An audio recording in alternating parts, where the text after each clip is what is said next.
Hi friends, അസ്സലാമു അലൈക്കും. എല്ലാവർക്കും ഐഷ ശ്രീവൽഡിൻ്റെ പുതിയൊരു വീഡിയോയിലേക്ക് സ്വാഗതം. ഇന്നത്തെ നമ്മുടെ റെസിപ്പി വളരെ എളുപ്പത്തിൽ ചെയ്തെടുക്കാൻ പറ്റിയ നല്ല ടേസ്റ്റി ആയിട്ടുള്ള തനി നാടൻ ബീഫ് റോസ്റ്റാണ്.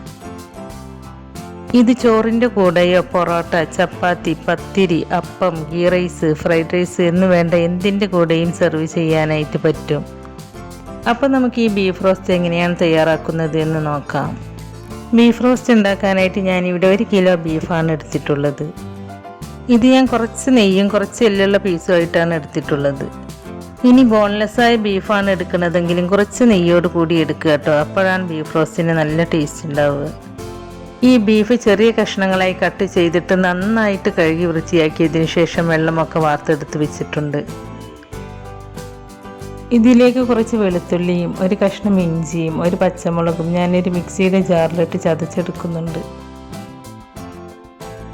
ഇതുപോലെയാണ് ഞാൻ ഇഞ്ചിയും വെളുത്തുള്ളിയും ചതച്ചെടുത്തിട്ടുള്ളത്. ബീഫ് നമ്മൾ ആദ്യം ഒന്ന് പ്രഷർ കുക്കറിലിട്ട് വേവിച്ചതിന് ശേഷമാണ് റോസ്റ്റ് തയ്യാറാക്കി എടുക്കുന്നത്. അതുകൊണ്ട് തന്നെ നമുക്ക് വളരെ എളുപ്പത്തിൽ റോസ്റ്റ് തയ്യാറാക്കി എടുക്കാനായിട്ട് പറ്റും. ഇപ്പം ഞാൻ ഈ ബീഫ് വേവിക്കാനായിട്ട് ഒരു പ്രഷർ കുക്കറിലേക്ക് ഇട്ട് കൊടുത്തിട്ടുണ്ട്. എന്നിട്ട് അതിലേക്ക് 3 പീസ് പട്ട, 4 ഏലക്ക, 3 ഗ്രാമ്പൂവും ചേർത്ത് കൊടുക്കുന്നുണ്ട്. പിന്നെ ഇതിലേക്ക് 1 ടീസ്പൂൺ മുളക് പൊടി നിങ്ങളുടെ എരിവിനനുസരിച്ച് ചേർത്ത് കൊടുക്കുക കേട്ടോ. 1/4 ടീസ്പൂൺ മഞ്ഞൾപ്പൊടി, പിന്നെ 4 ടേബിൾ സ്പൂൺ മല്ലിപ്പൊടിയും ചേർത്ത് കൊടുക്കുന്നുണ്ട്. പിന്നെ ഇതിലേക്ക് നമ്മൾ നേരത്തെ ഇഞ്ചിയും വെളുത്തുള്ളിയും പച്ചമുളകും ചതച്ച് വെച്ചില്ലേ, അതിൽ നിന്നും 1 ടേബിൾ സ്പൂൺ ചേർത്ത് കൊടുക്കുക. ബാക്കി റോസ്റ്റ് ചെയ്തെടുക്കുമ്പോൾ ചേർത്ത് കൊടുക്കാനായിട്ട് മാറ്റി വെക്കുക. പിന്നെ ഇതിലേക്ക് 1 സവാള കട്ട് ചെയ്തതും ഇതിലേക്ക് ആവശ്യത്തിനുള്ള ഉപ്പും 2 ടേബിൾ സ്പൂൺ വെളിച്ചെണ്ണയും ചേർത്ത് കൊടുത്ത് കൈകൊണ്ട് നന്നായിട്ടൊന്ന് യോജിപ്പിച്ചെടുക്കുക. ഈ ബീഫിൽ മസാലകൾ നന്നായിട്ട് ഇങ്ങനെ പിടിച്ചിരിക്കുന്ന രീതിയിൽ നന്നായിട്ട് തന്നെ കൈകൊണ്ട് മിക്സ് ചെയ്തെടുക്കുക. ഞാനിതിലേക്ക് 1 തുള്ളി പോലും വെള്ളം ചേർത്ത് കൊടുക്കുന്നില്ല, കാരണം ഈ ബീഫ് വെന്ത് വരുമ്പോൾ ഇതിൽ നിന്നും താനെ വെള്ളം ഇറങ്ങി വരും. അപ്പോൾ ഇതിലേക്ക് വെള്ളം ചേർത്ത് കൊടുക്കേണ്ട ആവശ്യമില്ല. ഇപ്പം ഞാൻ ഈ ബീഫ് നന്നായിട്ടൊന്ന് യോജിപ്പിച്ചെടുത്തിട്ടുണ്ട്. ഇനി കുക്കർ അടച്ച് വെച്ച് 5 വിസിൽ വരുന്നത് വരെ വേവിച്ചെടുക്കുക. ബീഫ് വേവാനെടുക്കുന്ന വിസിലിൻ്റെ എണ്ണം നമ്മളെടുക്കുന്ന ബീഫിൻ്റെ വേവിനനുസരിച്ചും അതുപോലെ കുക്കറിൻ്റെ പ്രഷറിനനുസരിച്ചുമായിരിക്കും. അപ്പോൾ നിങ്ങളെടുക്കുന്ന ബീഫ് വേവ് കൂടുതലാണെങ്കിൽ അപ്പോൾ ആ ബീഫിൻ്റെ വേവിനനുസരിച്ച് വേവിച്ചെടുക്കുക കേട്ടോ. ആദ്യത്തെ വിസിൽ വരുന്നത് വരെ ഹൈ ഫ്ലെയിമിലും പിന്നീട് മീഡിയം ടു ലോ ഫ്ലെയിമിലേക്ക് മാറ്റിയിട്ട് വേവിച്ചെടുക്കുക. അപ്പോൾ 5 വിസിലിന് ശേഷം ഞാനിവിടെ ഫ്ലെയിം ഓഫ് ചെയ്ത് വെച്ചിട്ടുണ്ട്. ഇപ്പോൾ കുക്കറിൻ്റെ പ്രഷറൊക്കെ പോയിട്ടുണ്ട്. ഇനി നമുക്ക് തുറന്ന് നോക്കാം. കണ്ടോ, നമ്മൾ ഇതിലേക്ക് 1 തുള്ളി വെള്ളം ഒഴിച്ചിട്ടില്ല. ഈ വെള്ളം ബീഫിൽ നിന്നും താനെ ഇറങ്ങി വന്നതാണ്. ഇപ്പോൾ ബീഫ് പാകത്തിന് വെന്ത് വന്നിട്ടുണ്ട്. ഇനി നമുക്കിത് റോസ്റ്റ് ചെയ്തെടുക്കാം. അതിനായിട്ട് ഞാനിവിടെ ഒരു കടായി അടുപ്പത്ത് വെച്ചിട്ടുണ്ട്. അതിലേക്ക് 3 ടേബിൾ സ്പൂൺ വെളിച്ചെണ്ണ ഒഴിച്ച് കൊടുക്കുന്നുണ്ട്. വെളിച്ചെണ്ണ ചൂടായിട്ട് വരുമ്പോൾ നമ്മൾ ഇഞ്ചിയും വെളുത്തുള്ളിയും പച്ചമുളകും ചതച്ചെടുത്തത് നേരത്തെ മാറ്റി വെച്ചില്ലേ, അത് ഇതിലേക്ക് ചേർത്ത് കൊടുക്കുക. എന്നിട്ട് ഇതിൻ്റെയൊക്കെ ഒരു റോ ടേസ്റ്റ് പോകുന്നത് വരെ ഒന്ന് വഴറ്റിയെടുക്കുക.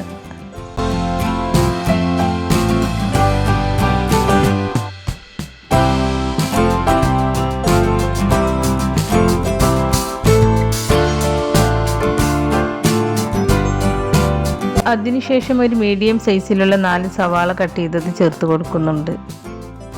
ഈ സവാള പെട്ടെന്ന് വഴന്നു വരാൻ വേണ്ടിയിട്ട് ഇതിലേക്ക് 1/2 ടീസ്പൂൺ ഉപ്പ് ചേർത്ത് കൊടുക്കുന്നുണ്ട്. നമ്മൾ നേരത്തെ ബീഫ് വേവിച്ചെടുക്കുമ്പോൾ ഉപ്പ് ചേർത്ത് കൊടുത്തതാണ്. അപ്പോൾ ഈ സവാളയിലേക്ക് ആവശ്യമായ ഉപ്പ് മാത്രം ചേർത്ത് കൊടുക്കുക കേട്ടോ. ഉപ്പ് ചേർത്ത് കൊടുത്തതിന് ശേഷം സവാള നല്ല സോഫ്റ്റായിട്ട് വരുന്നത് വരെ നല്ല പോലെ വഴറ്റിയെടുക്കുക.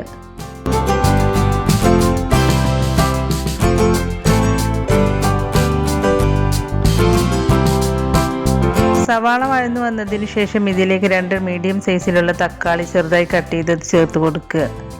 കൂടെ തന്നെ 2 പച്ചമുളക് നീളത്തിൽ കട്ട് ചെയ്തതും ചേർത്ത് കൊടുക്കുന്നുണ്ട്.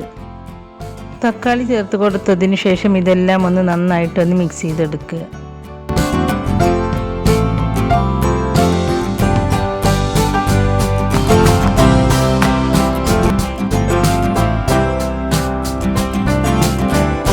അതിനുശേഷം തക്കാളി നല്ല സോഫ്റ്റായിട്ട് വെന്ത് വരാൻ വേണ്ടിയിട്ട് ലോ ഫ്ലെയിമിലേക്ക് മാറ്റിയതിന് ശേഷം 1-2 മിനിറ്റ് അടച്ച് വെച്ച് വേവിച്ചെടുക്കുക.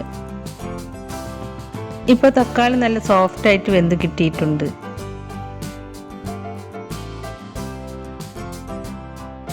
ഇനി ഇതിലേക്ക് 1/2 ടീസ്പൂൺ വലിയ ജീരകം പൊടിച്ചതും അതുപോലെ 1/2 ടീസ്പൂൺ കുരുമുളക് പൊടിച്ചതും ചേർത്ത് കൊടുക്കുക.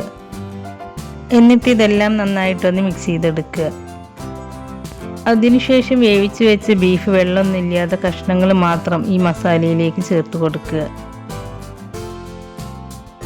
എന്നിട്ടെല്ലാം കൂടി നന്നായിട്ടൊന്ന് മിക്സ് ചെയ്തെടുക്കുക.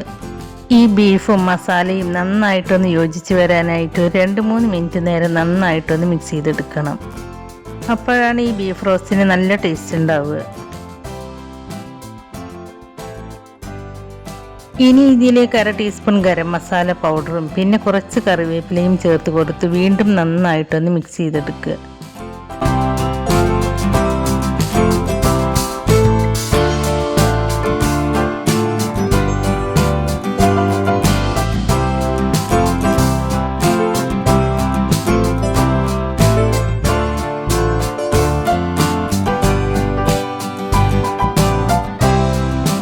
ഇപ്പം ഞാനിത് നന്നായിട്ടൊന്ന് മിക്സ് ചെയ്തെടുത്തിട്ടുണ്ട്. ഇനി ഞാൻ ഇതിലേക്ക് കുറച്ച് മല്ലിയില ചെറുതായി കട്ട് ചെയ്തതും ചേർത്ത് കൊടുത്ത് മിക്സ് ചെയ്തതിന് ശേഷം ഫ്ലെയിം ഓഫ് ചെയ്ത് വെക്കുകയാണ്. ഈ ബീഫ് ഒരുപാട് അങ്ങോട്ട് ഡ്രൈ ആക്കി എടുക്കണ്ട. കൂടുതൽ ഡ്രൈ ആക്കിയാൽ ബീഫ് ഫ്രൈ ഉണ്ടാക്കിയ പോലെയാവും. അപ്പോൾ ഈ ഒരു പാകത്തിലാവുമ്പോഴാണ് ബീഫ് റോസ്റ്റിന് കൂടുതൽ ടേസ്റ്റ് ഉണ്ടാവുക. ഇപ്പം നമ്മുടെ വളരെ ടേസ്റ്റി ആയിട്ടുള്ള തനി നാടൻ ബീഫ് റോസ്റ്റ് ഇവിടെ റെഡി ആയിട്ടുണ്ട്. ഇനി ഞാൻ ഫ്ലെയിം ഓഫ് ചെയ്ത് കൊടുക്കുകയാണ്. ഇനി നമുക്കിത് ചൂടോടുകൂടി തന്നെ സെർവ് ചെയ്യാം. അപ്പോൾ വളരെ ടേസ്റ്റി ആയിട്ടുള്ള ഈ ബീഫ് റോസ്റ്റ് നിങ്ങളെല്ലാവരും ഒന്ന് ട്രൈ ചെയ്ത് നോക്കണം. എന്നിട്ട് അതിൻ്റെ ഫീഡ്ബാക്ക് കമൻറ്റ് ബോക്സിൽ എഴുതി അറിയിക്കാനും മറക്കരുത്. നിങ്ങൾക്ക് എൻ്റെ ഈ വീഡിയോ ഇഷ്ടമായിട്ടുണ്ടെങ്കിൽ ലൈക്ക് ചെയ്യാനും നിങ്ങളുടെ ഫ്രണ്ട്സിനും ഫാമിലിയിലേക്കൊക്കെ ഒന്ന് ഷെയർ ചെയ്ത് കൊടുക്കാനും അതുപോലെ ചാനൽ സബ്സ്ക്രൈബ് ചെയ്യാതെ പുതുതായി ആരെങ്കിലും കാണുന്നവരുണ്ടെങ്കിൽ ഒന്ന് സബ്സ്ക്രൈബ് ചെയ്ത് സപ്പോർട്ട് ചെയ്യാനും മറക്കരുത്. സബ്സ്ക്രൈബ് ചെയ്യുമ്പോൾ കൂടെ കാണുന്ന ബെല്ലൈക്കണിൽ ക്ലിക്ക് ചെയ്ത് അതിലാളെന്ന ഓപ്ഷൻ തന്നെ എനേബിൾ ചെയ്ത് വെക്കുകയാണെങ്കിൽ ഞാൻ പുതിയ റെസിപ്പീസ് അപ്ലോഡ് ചെയ്യുമ്പോൾ അതിൻ്റെ നോട്ടിഫിക്കേഷൻ നിങ്ങൾക്ക് കിട്ടുന്നതാണ്. ഇൻഷാ അല്ലാഹ് പുതിയ റെസിപ്പീസുമായി വീണ്ടും വരാം. Thank you.